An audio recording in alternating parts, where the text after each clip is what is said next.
Hi there, my name is Aaron Barker, Director for the Global Impact Experience.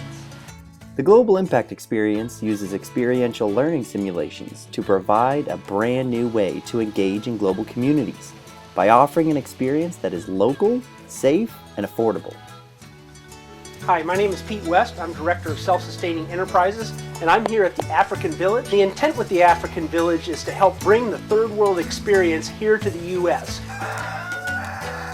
How many of us know someone whose life would be changed by experiencing life outside the U.S.? Imagine how many lives we could change if we knew about the struggles of life in developing countries, and we were personally invested in making a difference. That's why we feel that the African Village is absolutely critical to making a difference in the world. Be a part of the African Village. Help us launch experiential learning camps in the summer of 2016. Please support us financially and make a pledge today so that we can change the way people see the world and their place in the global community. This African village we're building is much more than just a cool place to go camping. We're actually trying to simulate a life in Africa so that people back home can experience what life is like in a very, very different place. We're doing this for a purpose, and that purpose is to educate our American youth, even our American adults, on experiencing life in a different place, but experiencing what the ramifications of that life are. I'm Hilary Ngatia. Right now I'm going to the river, fetch some water. It's too hard to get water from anywhere else. I have to go to the river the whole day, from the morning, get the water. That will take me like 10 hours. Now this is so difficult because it's like fighting for water in the river. Her name is Margaret Wajiro, and she does cattle farming. You see the challenges that she faces.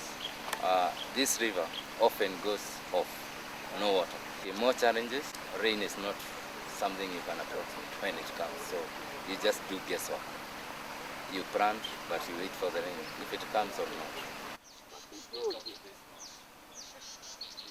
Okay, his name is Joel Nyamu. He does farming, and he does cattle rearing. The only challenge and the big one is drought, which means water is not sufficient. One of the major themes that we're going to have is the difficulty that much of our world has on finding clean water. You can trace that on down to the trickle-down effect that it has in a community. Just think, if I have to spend all day long going to find water, then I can't go to school. If I can't go to school, I can't get educated. If I'm not educated, then my future is very, very bleak. In a community, that future trickles down into the behavior of the youth, disease, and it all goes back to the difficulty of finding water. You know, even in our culture, I can go to REI and I can purchase a super cool filter like this one. And I can come to a river that's not very clean, like this one, and I can get my super cool filter out. I fill my water bottle up. I plug it into my filter. I get my water bottle. And in a matter of seconds, because of our technology, I can have clean water that is free of disease, and I can drink it. Okay? Well, most of the world does not have that luxury. The people that live around here cannot go to REI and get a really cool filter that filters out disease. And so they have to spend all day long getting their water, going back, spend another few hours purifying it by boiling it, another few hours getting firewood to build the fire to boil the water, and you can see where I'm going with this. The entire community is changed because of the difficulty of finding water, and the ramifications are enormous. I'm standing here in the African village. Actually, I'm standing under one of these newly constructed kiosks we just built.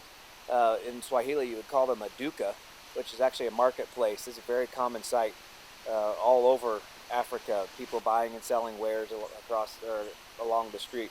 You know, construction is coming right along here in the African village. We're just about complete. We're looking forward to the time in the spring when we can begin to host groups of teens and adults and families, all coming to experience what life is like in a different culture. You know, as the reality of the African village comes closer and closer, we're looking for corporate groups who actually share our interest in impacting global communities. Would you come alongside us and help us with this project?